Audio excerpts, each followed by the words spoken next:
all, NATO is not letting it happen. We're doing what we can to stop it. And I am concerned about it.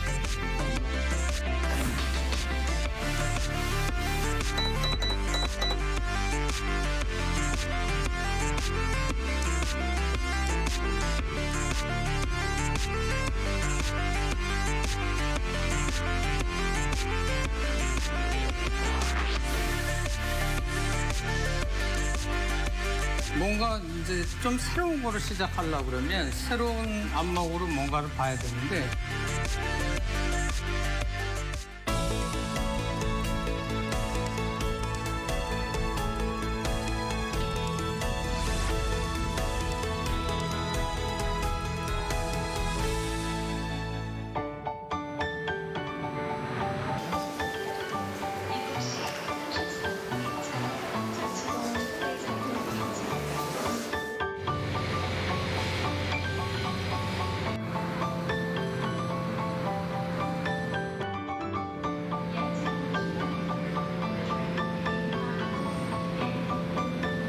이런 거 있잖아요, 계획.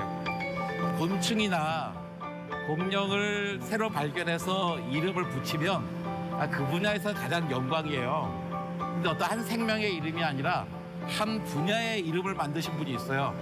나노 하이브리드라는 새로운 학문의 영역을 이름을 지으시고 또 그 이름에 세계를 여신 분이 있는데 그분의 연구 이야기도 듣고 또 그분의 인생 이야기도 듣고 싶습니다. 그래서 천안 가려고 해요.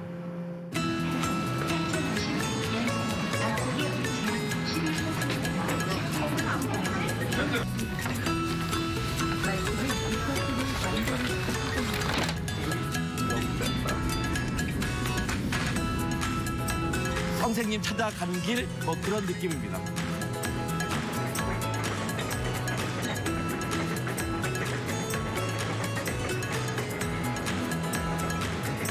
열정도 있고 아직까지도 현업에 계시거든요. 근데 그런 선배한테는 배워야죠. 내 인생을 위해서라도.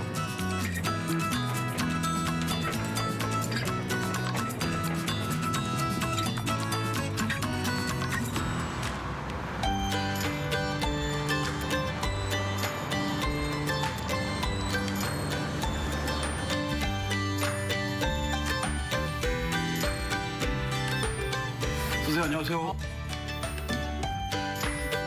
안녕하셨어요? 예. 보시는데 힘들지 않으셨어요? 아유 초대해 주셔서 감사합니다. 실험실 되게 좋네요. 네.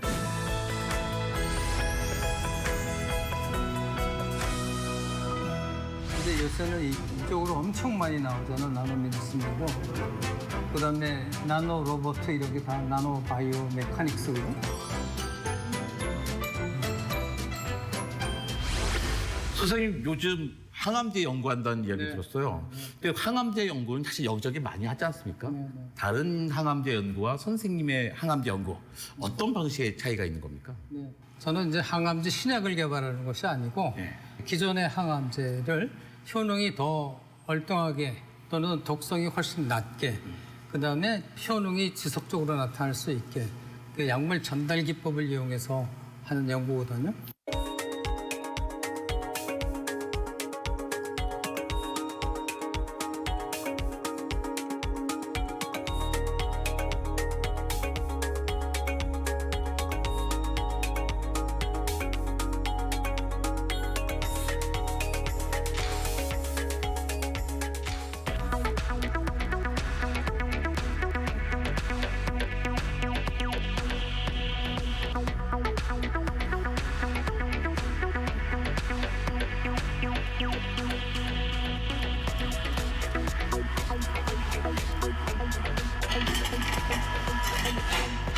얘들아, 여기 튜머가 이만큼 자랐잖아.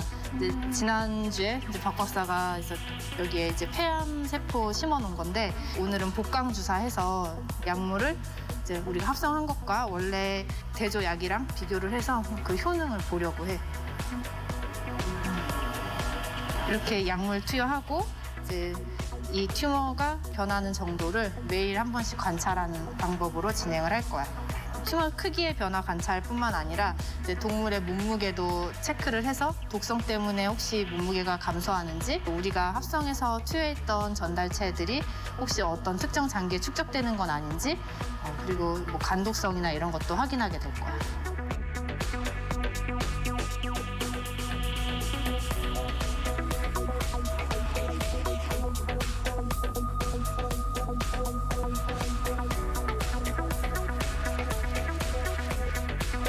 얘는 이제 치료를 받지 않은 컨트롤 그룹이 되는 거고, 지금 이 마우스 같은 경우는 약을 투여받아서 실험하면서 저희가 농담처럼 얘기하는데, 근데 동물도 많이 희생을 시키고, 동물 희생뿐만 아니라 이제 일회성의 그런 실험 장갑이라든지 사소하게는 이런 것들 얘기하면서 우리가 인류를 구원할 만한 일을 하지 못하면 지옥에 간다 이런 얘기를 하는데, 인류를 구원하고 하는 이제 그런 일을 하는 게 최진호 교수님의 뜻을 이어받아서 이제 그런 일을 하는 게 저희 연구원 모두의 목표입니다.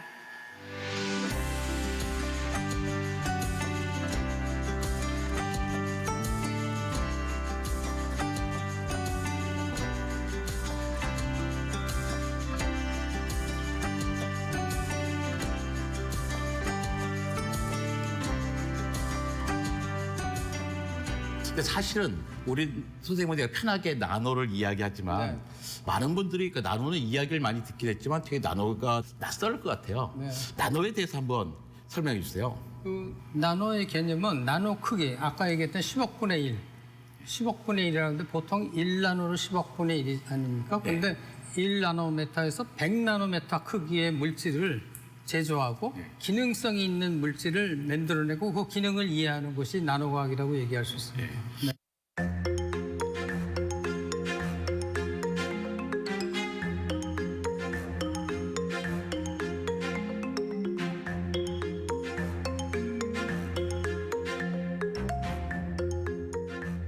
그래가지고 이게 되게 단단한 거지. 안 떨어져, 이게 딱딱해. 이게 뭐니? 에블론이 뭐야? 그러니까 보고 그냥 지나치면 아, 딱딱하네 그러고 그렇게 버려버리면 아무것도 할 수가 없어. 그 나노가 뭔지 배웠어? 네, 아니 나는 옛날에 배웠다. 옛날에 배웠지? 책에서 봤지 너는? 책에서 봤어요. 승환 알아? 몰라. 나노라는 거는 그리스 말로 난쟁이란 뜻이야. 근데 얼마나 작은 거냐면 10억분의 1 크기를 나노라고 그래. 잘 모르겠지? 이 압박 키가 1m 80이라고 그러자고. 그러면 압박 키가 이런데 여기를 나노로 해주면 10억분의 1이잖아. 그러면 얼마나 조그매지냐면 1.8 나노가 돼. 1.8이면 얼마나 작은 건지 모르겠지. 난 바이러스 정도 되는. 바이러스는 그거보다 한 100배 커. 바이러스는 100나노메타 정도. 그래도 감이 안 오지? 지구가 그 지구를 갖다가 10억분의 1 하면 이렇게 골프공만 해지는 거야. 이제 감이 왔어? 네. 응. 그런 거야. 그 다음에 이제 뭐 1나노 뭐 이렇게 되면 분자 덩어리들이 돼. 자, 그럼 이제 나노가 뭔지 할아버지가 가르쳐 줬으니까 누가 물어보면 잘 가르쳐 줘. 자, 오늘 강의는 끝. 재밌었어요. 또 질문 있으면 해봐. 나노 크기가 분자들이 여러 개가 모인 덩어리 같은 건데 그렇게 되면 여러 가지 성질이 달라져요. 물리적 성질도 달라지고 화학적 성질도 달라지고 빛을 주게 되면 광학적 성질도 달라져요. 금은 여러분들이 이제 다 생각할 때 황금색, 노란색이라고 생각하는데 금을 아주 잘게 잘라서 나노 크기로 만들면 빨주, 노초, 파남보 다 나와요. 여러 가지 색깔이. 색깔이 달라진다는 거는 광학적 성질이 달라진 거잖아. 광학적 성질이 달라지게 되면 여러 가지 다른 물리학적 성질도 다 달라지기 때문에 그래서 이제 화학하는 사람들이 되게 관심을 많이 가질 수가 있죠. 사실은 그래서 여기 보시면 여기서부터 여기가 이제 50나노 크기인데 한 20나노 정도로 물질이 아주 굉장히 균일하게 만들어진 걸 볼 수 있는데 이게 아까 말씀드렸던 그 자성 물질이에요. 아이런 옥사이드. 아니 나노가 세상 사람들이 실제로 알게 된 것, 그 화학자를 벗어나서 일반인들이 알게 된 게 아마 2000년에 그러니까 빌 클린턴 미국 대통령이 무슨 백서에 나노과학 이야기를 하고 이제 발표를 합니다. 네, 그래서 널리 퍼지게 되는데 First of all, NATO is not letting it happen. We're doing what we can to stop it. And I am concerned about it. I'm not particularly surprised. 선생님은 이미 1998년에 96년도에 96년에 학교 시작하시고 98년에 CNE라는 잡지에 이걸 또 실으셨죠. 아니 뭐 특별한 계기가 있었던 건 아니고 뭔가 이제 좀 새로운 거를 시작하려고 그러면 새로운 안목으로 뭔가를 봐야 되는데 저는 그때 그 분자와 벌크 사이에 물질은 완전히 새로운 화학이나 새로운 물리의 개념이 들어와야 되지 않을까 그런 생각했었어요. 그래서 많은 젊은 과학자들하고 얘기를 해보려고 그랬었죠. 그런데 당시에는 그게 쉽지 않았거든요. 서양 학자들도 그게 나노과학이 그렇게 익숙지가 않을 때요. 그래서 이제 내가 초청을 하면 그분들이 자기는 이제 초청해줘서 감사한데 자기는 나노과학을 하는 사람이 아니라고 그렇게 얘기해요. 그래서 제가 당신이 하는 게 나노과학이다. 그러니까 와서 같이 공동연구를 할 수 있는 기반을 마련하고 또 자기가 연구하고 있는 분야를 서로 나누자.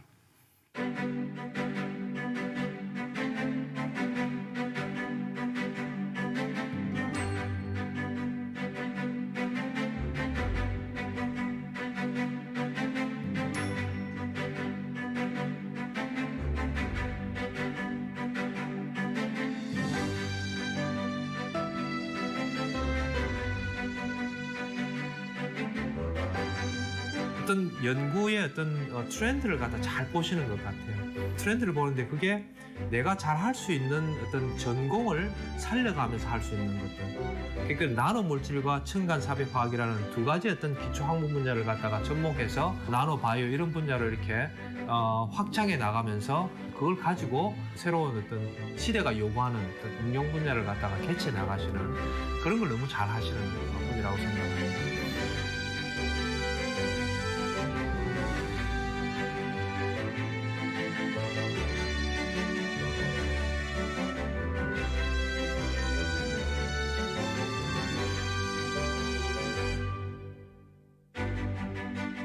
네, 이제 선생님 그 어릴 시절 이야기를 먼저 해보고 싶습니다. 어릴 때부터 과학, 공학 이런 데 관심 있으셨습니까? 어릴 때는 그렇지 않았던 것 같아요. 제가 이제 48년생이니까 제가 태어났을 때는 남북 간에 6.25 전쟁이 있었고요. 그때까지는 어려가지고 그런 뭐 과학이니 뭐 그런 거에 대해서는 전혀 아는 바가 없었고 사실은 과학에 대해서 조금 관심을 갖게 된 거는 저희 아버지가 국가유공자입니다. 아버지도 미국 유학을 하셨었는데. 그래요? 그 옛날에요? 옛날에, 네.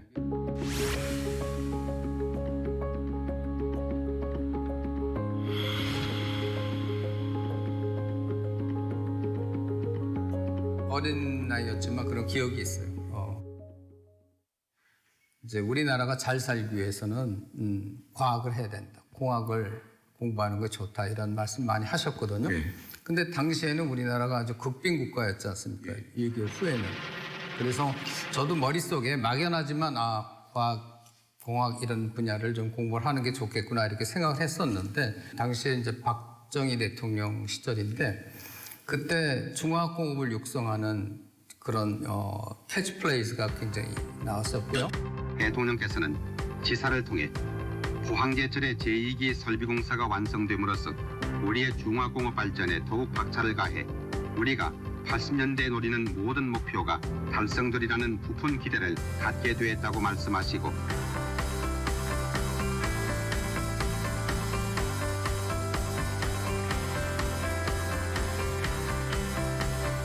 그 선생님 인터뷰를 보니까 선생님의 선생님한테 이런 말씀하셨더라고요.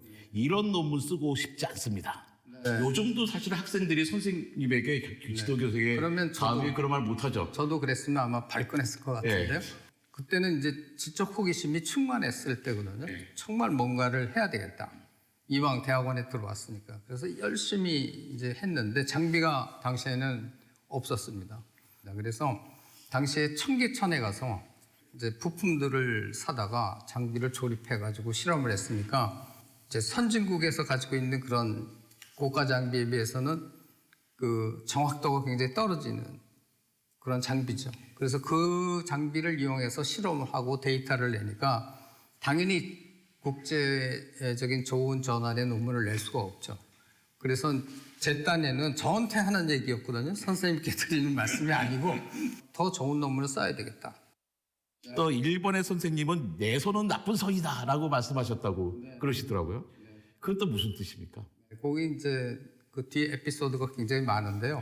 그러니까 거기 가서 보니까 정말 제가 갈증을 느끼던 그런 여러 가지 그 실험에 관한 것들이 거기에는 대부분 다 갖춰져 있었습니다. 그래서 특히 실험 장비들이 초고압, 초저온, 초진공 이런 상태 장비들이 다 있었어요. 근데 저희 한국에는 그런 게 없었습니다. 저희 선배들도 서울대학에 다니는 선배들도 보면 국립공업시험원에 가가지고 실험하고 막 거기서 폐병 걸리고 막 이렇게 열악한 분위기였었거든요. 그런데 저는 거기를 갖게 됐으니까 동경을 가게 돼서 엄청나게 이제 그 갈증을 해소할 수 있는 기회가 온 거죠. 그래서 장비를 그냥 저는 24시간 밤에도 그냥 막 돌리게 됐죠.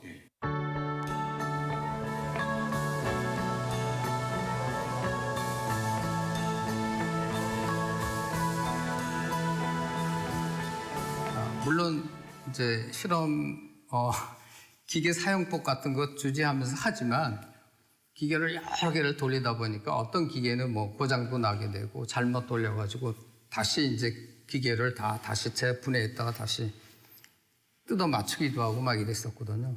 아마 그 친구들이 저희 그 왕 교수님한테 그렇게 얘기를 한 것 같아요. 저 친구가 밤에 퇴근하지 않고 계속 기계 돌리고 비싼 시약급 막 갖다 쓰고 막 이런다 이렇게 아마 얘기한 것 같아요. 그래서 이제 우리 선생이 저한테 네 손은 좀 나쁜 것 같다. 자꾸 고장 낸다. 그래서 이제 상당히 힘들었었거든요. 그렇지만 뭐 아랑곳하지 않고 우리는 일본을 극복해야 된다. 그 길을 하려고 그러면 어쩔 수 없다고 근데 잠깐 빌려 쓰겠다 이런 심정으로 열심히 했었습니다.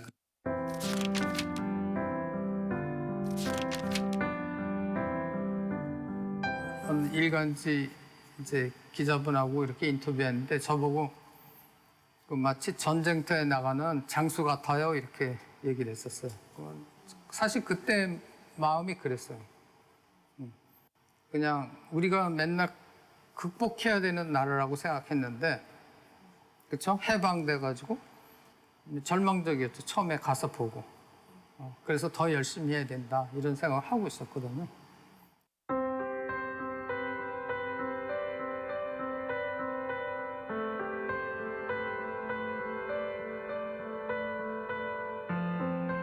그런데 저희 지도 교수께서 그때 제가 원하는 테마를 안 주셨어요. 그분은 응용 물리학자였기 때문에 완전히 물리 토픽을 주셨어요. 그래서 제가 자성체 쪽에 관심이 있었기 때문에 교수님에게 자성체 토픽을 달라고 그렇게 말씀을 드렸거든요. 그랬더니 제가 막 졸르니까 마지막 날 그 교수님이 저에게 그랬어요. 최군, 학문하는 사람에게는 그 학문의 경계, 호기심의 경계가 있어서는 안 되네 이렇게 말씀하셨어요.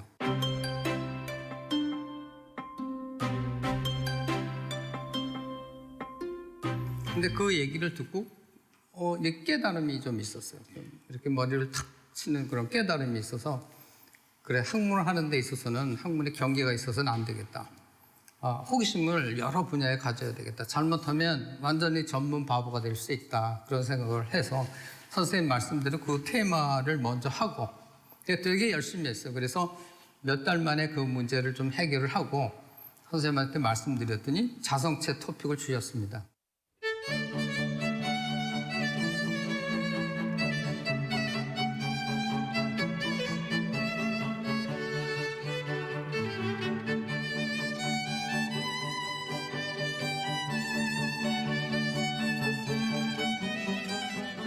프랑스에 가서 그 고압에서 반응시키는 연구를 배우기 시작했고 굉장히 많은 그 페이퍼를 냈습니다. 막 즐거워했었죠.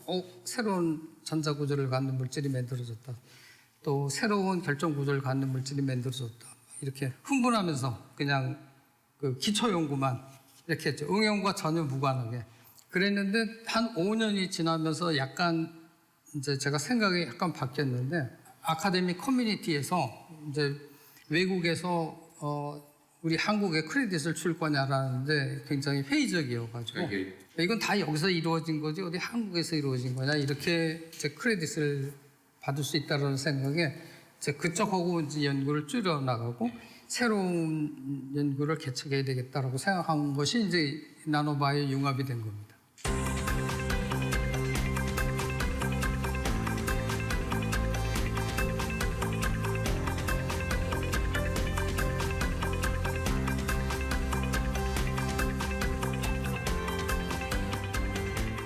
이제 우리 세대는 아마 그랬을 거야. 아마 우리가 아마 불쏘시개 역할을 좀 해야 되지 않을까. 미래 세대를 위해서. 그런 생각했던 것 같아요. 네, 그래서 대학에 들어간 다음에도 그러니까 내가 늦추고 있으면 안 된다. 내가 늘어지면 안 되고 내가 이제 방심하고 있으면 안 된다. 열심히 해야 되겠다. 막 이런 그러니까 약간 전투적인 생각을 가지고 연구 생활 했던 것 같아요.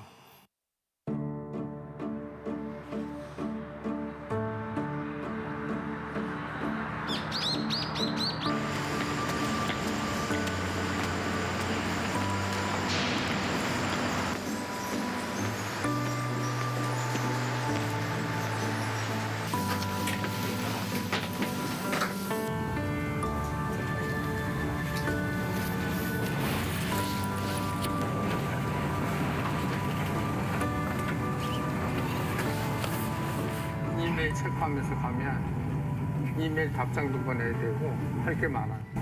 밤새 이메일이 많이 들어와 있어요. 많이 들어와 있어요. 한 수백 통 들어와 있을 때도 있고 한 100통에서 200통 정도 들어와 있어요.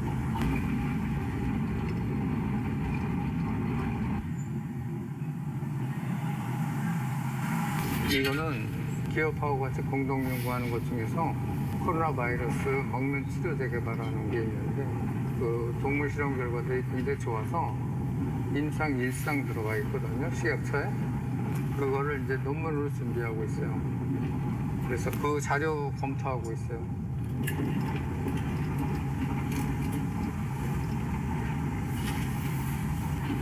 아침에 이렇게 기차 타시는 피곤하진 않으세요?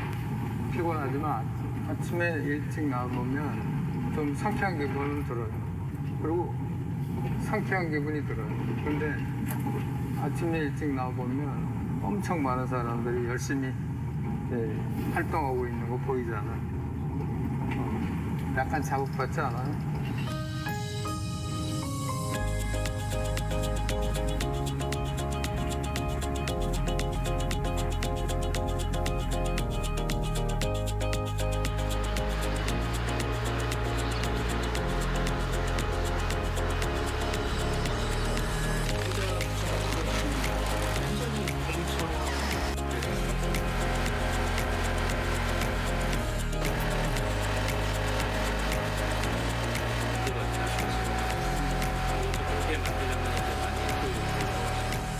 근데 이제 화학자로 살아가는 건 어떤 거냐 그러는데 사실은 늘 그런 걸 끊임없이 추구하는 거죠. 그러니까 새로운 거를 항상 추구하는데 새로운 물질을 얻게 되면 그런 걸 다 공부해야 되잖아요. 그게 다 새로운 성질이니까 계속해서 끊임없이 새로운 물질을 만들어내고 그의 특성을 찾아내고 하는 작업이라고 이렇게 얘기할 수 있죠.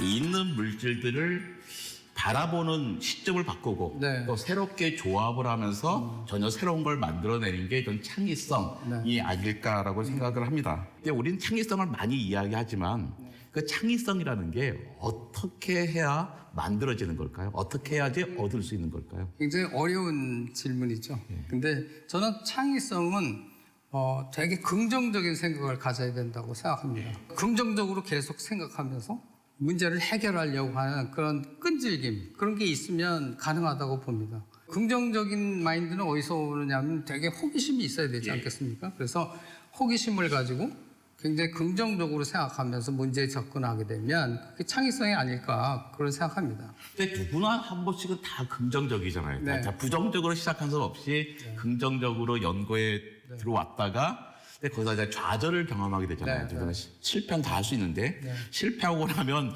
갑자기 딱 위축되고 내가 할 수 있을까? 남들은 안 될 것 같아. 근데 했다가 안 됐을 경우가 사실 모든 사람들이 모든 과학자, 모든 공학자가 경험하는 거잖아요. 네, 관장님도 경험 많이 해보셨을 텐데 예, 연구가 다 100% 성공할 수는 없죠. 실패 확률이 더 많은 거죠. 그런데 이 포기하지 않는 그런 마인드가 필요하잖아요. 포기를 하는 순간 뭐 이룰 수 없는 거니까 뭐 원래 가지고 있던 꿈을 이룰 수가 없는 거니까 그 포기는 아주 금물이죠. 연구할 때는. 네. 특히 이제 화학 실험은 서서 많이 하게 되잖아요. 그러면 정말로 다리가 붓게 돼요. 대학원생 때는 하루에 6, 7시간 또는 뭐 10시간도 서서 일을 하게 되는데 그러면 정말 다리가 이렇게 부어 있죠. 네, 저녁 때 되면. 그런 것들 다 어려운 과정인데 다른 연구도 마찬가지 아닐까요? 뭐 오랫동안 인문학 하는 사람들도 오랫동안 앉아서 책을 읽으면 그 방석에 구멍이 날 정도로 그런 얘기 있잖아요.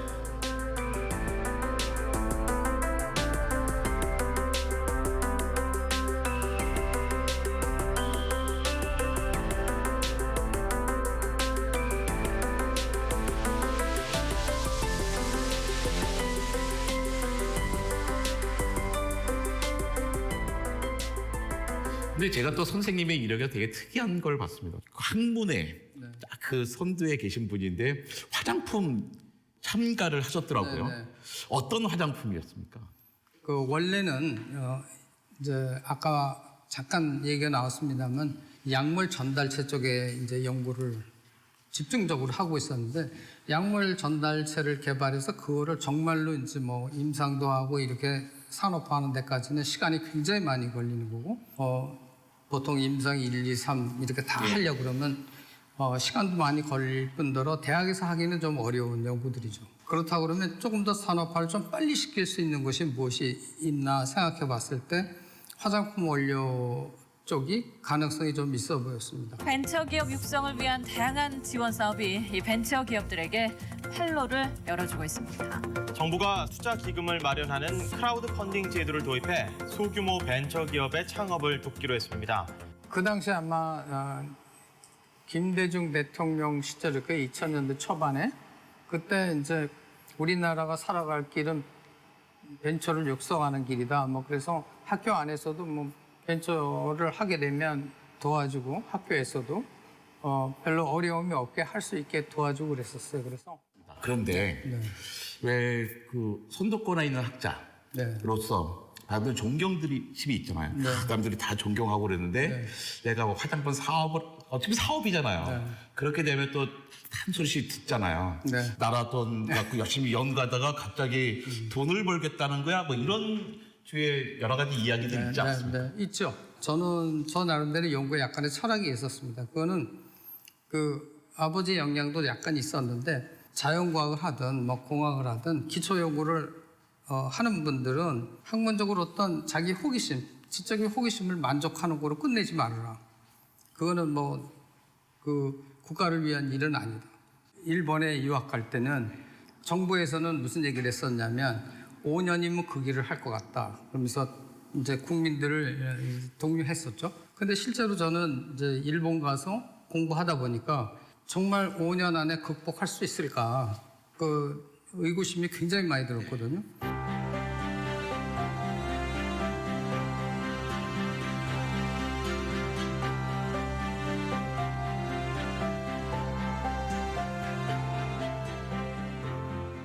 동국대 도서관에 가서 이렇게 여러 책을 이렇게 보다 보니까 특허 목록들이 쭉 나와 있는 특허 전집 같았어요. 거기 보니까 밥솥 특허들이 쭉 나와 있는데 그때 여러 기업들이 일본에 뭐 도시바도 있고 뭐 산녀도 있고 여러 전기회사들이 있었는데 거기서 그 당시에만 해도 벌써 그런 일본의 큰 큰 전자기업이나 작은 전자기업인 간에 거의 벌써 박사들이 연구소에 1000명, 뭐 수백 명 이렇게 있었습니다. 그래서 제가 그 지도 교수한테 그런 질문했을 때 특허 경쟁이지요. 저한테 그렇게 얘기했거든요. 근데 우리나라는 당시에 삼성의 연구소도 없었거든요. 그래서 그걸 보면서 제가 그런 느낌을 받았죠. 야, 이게 정신을 안 차리면 안 되는구나. 젊은 사람들이 정말 정신을 차리고 연구하지 않으면, 그리고 우리 기업들도 그런 자세를 갖지 않으면 안 되겠다. 그런 생각을 했었죠.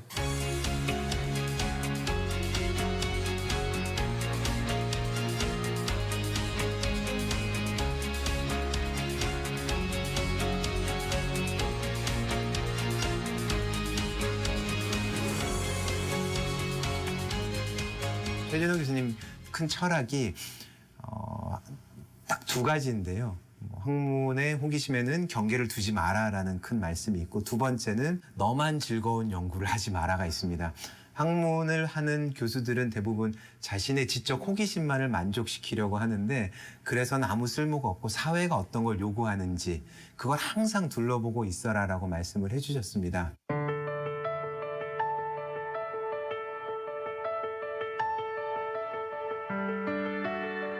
최근 한국과 일본의 그 관계가 안 좋았을 때 그 소부장을 많이 강조했잖아요. 소재 부품, 뭐 장비 이런 거 하면서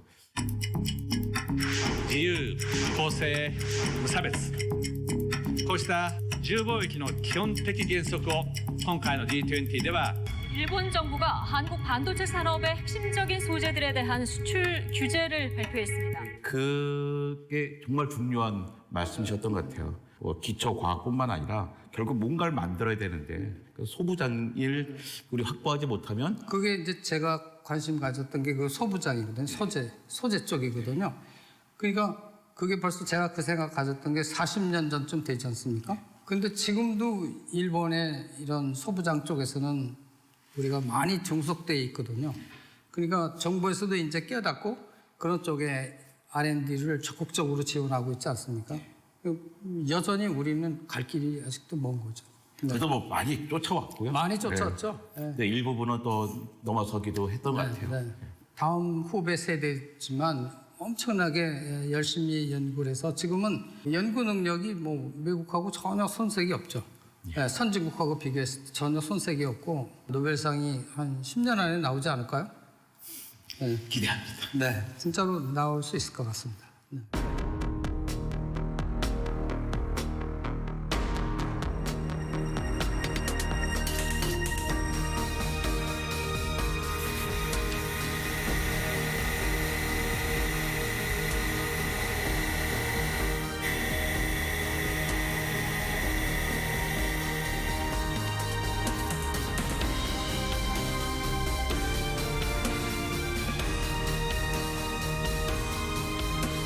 지금 제가 하고 있는 것은 태양전지입니다. 태양전지 중에서도 페롭스카이트 태양전지라는 건데, 그 페롭스카이트 태양전지는 지금 현재 세계에서 많은 연구자들이 하는 매우 중요한 어떤 태양전지 기술 중에 하나입니다. 그 페롭스카이트를 사실은 제가 석사 때 최진호 교수님께 페롭스카이트를 배웠습니다. 그 당시에 최진호 교수님께 그 기본적인 어떤 그 페롭스카이트 기초과학을 배웠기 때문에 제가 그 페롭스카이트 태양전지 할 수 있는 계기가 되었습니다. 우리나라가 평가를 받는 건 뭐 비즈니스 되게 잘해도 평가받는 거고, BTX 같은 아주 천재적인 예술가가 나와서도 평가가 좋을 수 있고, 국가의 품위를 소위 올리는데 가장 필요한 게 노벨상 같은 거지. 그래서 사이언스를 정말 잘하는 나라, 연구를 잘하는 나라, 이런 것들은 또 우리들이 책임져야 되는 그 일이죠. 정말 기초적인 연구를 정말 잘해서 그런 업적을 만들어낸다든지, 또 그렇지 않으면 전 인류의 편익에 굉장히 도모를 한다든지, 하이 퀄리티 연구를 해주게 되면 그 노벨상도 받을 수 있게 되고, 그럼 우리나라 국격이 확 올라가지.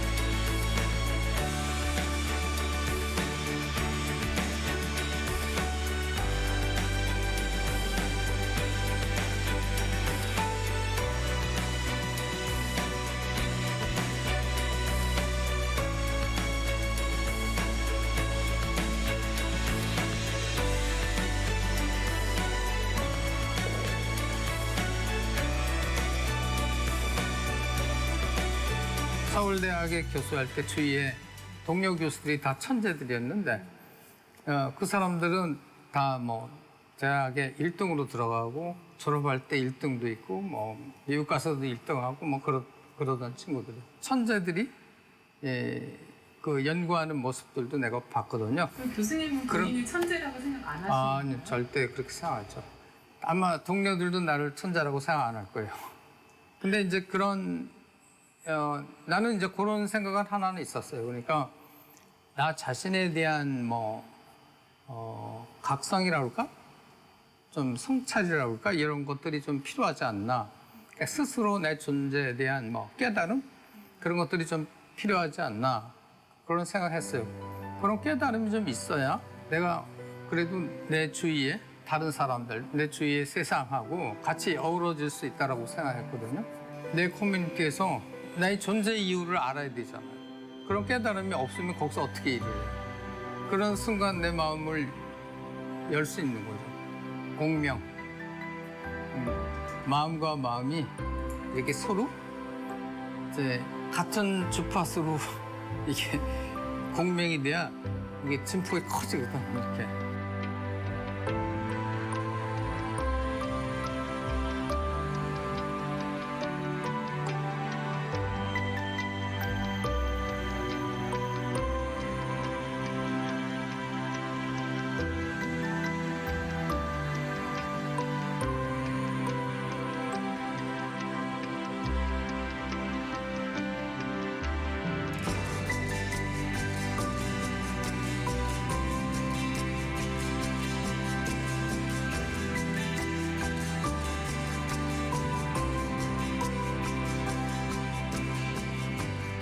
우리나라가 계속 발전하려면 지금의 젊은 세대들이 또 우리가 선배님들의 노력을 여기까지 왔는데 치고 나가려면 젊은 사람들이 더 열심히 하고 좀 좋은 환경에서 연구를 할 수 있어야 되잖아요. 제자들에게 가장 강조하는 게 어떤 건가요? 지금 사실은 연구 환경은 우리나라 대학의 그 연구 환경은 어딜 가나 굉장히 좋습니다.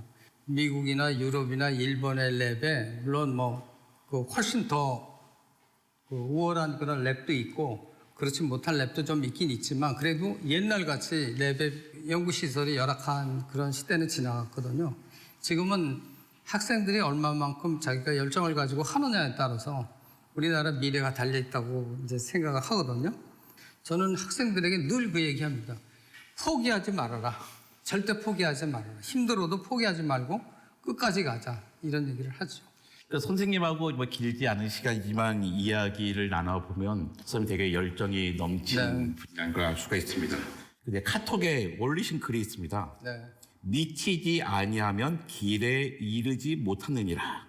지지자 불려 호지자, 호지자 불려 낙지자 이렇게 얘기하지 않습니까? 그러니까 정말 좋아하는 자를 그냥 아는 것만으로는 좋아하는 사람을 이길 수가 없고 또 좋아하는 사람보다는 정말 즐기는 사람을 이길 수가 없다. 이런 말씀이 있지 않습니까? 그래서 저는 그거보다 한번 조금 더 나가서 그러니까 낙지자 불려 광지자라. 그래서 그러니까 정말 즐기는 사람보다 미치는 사람 그런 사람이 진짜다. 그런 사람이 하는 연구는 이길 수가 없다. 그렇게 제가 학생들한테 종종 얘기합니다.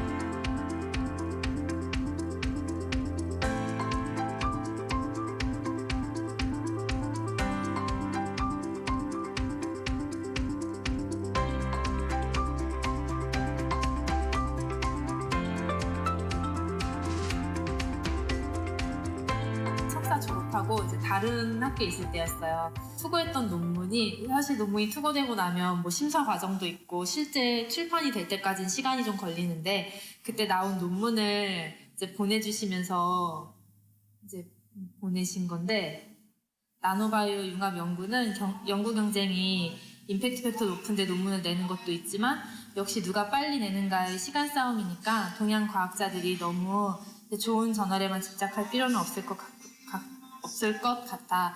너무 집착하다 때를 놓치면 안 되니까 말이야. 그럼 지치지 말고 어디에서나 계속 화이팅 하자. 이제 그때 당시에 같이 이제 그 연구실에 저랑 같이 있던 친구가 실험실에 같이 있으면서 이제 봤는데 되게 부러워했어요. 너한테 진짜 스승님이 계신 것 같다고 저를 되게 부러워했어요. 지금도 부러워할걸요 아마. 세상에 힘들지 않은 일이 없잖아요. 다 해본 건 아니지만 세상에 힘들지 않은 일이 없는데 포기하지 않고 끝까지 하는 게 가장 힘든. 내가 너네 생각하면은 자다가도 막 새벽 4시에 벌떡벌떡 일어난다 이런 얘기를 하셨는데 그때는 그게 완전히 농담인 줄 알았었어요. 뭐 설마 우리 때문에 깨시겠냐, 우리한테 그렇게 애정이 있으시겠냐 생각했는데 나중에 이제 사모님하고 이제 얘기를 해본 적이 있는데 정말 새벽 4시에 많이 깨셨다 그러시고요. 그리고 제가 이제 대학에서 교수가 돼서 학생들을 가르치니까 그 마음을 너무 잘 알겠더라고요. 그때 저도 밤에 이제 학생들 때문에 잠이 안 오던 경험이 있었거든요. 신생아를 들고 있는 엄마 아빠처럼 이거 떨어뜨리면 아이가 다칠 것 같고 뭘 해줘야 될 것 같고 여러 가지 생각이 다 들던데 최 교수님 마음을 굉장히 잘 이해하게 됐습니다. 기초과학하는 사람들은 아무래도 조금 뭐 널드라고도 하고 한 군데 파는 그런 게 많이 있었는데 최 교수님은 많이 다르셨어요. 항상 새로운 걸 찾고 또 경우에 따라서는 너무너무 빨리 다른 토픽을 새로운 걸 찾으셨기 때문에 학생 입장에서는 되게 괴로웠죠. 근데 지금 생각해보면 지금 교수가 된 입장에서 그게 얼마나 중요한지 새삼 느끼게 되고 그때 그 교수님 봐왔던 이 경험이 제가 지금 연구하는 데도 꽤 중요한 그런 정신적인 기반이 된다고 말씀드릴 수 있습니다. 최준희 교수님은 새로운 분야를 개척하는 지독히 연구를 너무 자랑하시는 분입니다.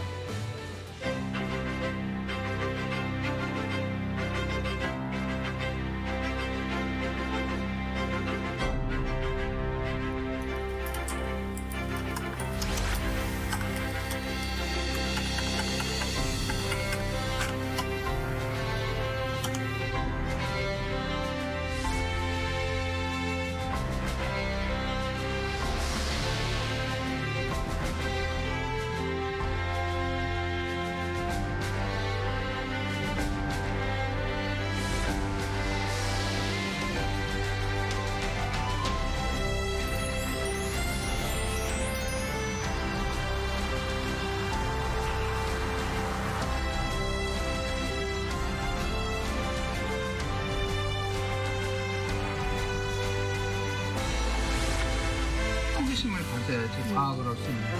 할아버지랑 아빠처럼 과학자가 되고 싶어요. 상대들은 뭐 버릇하는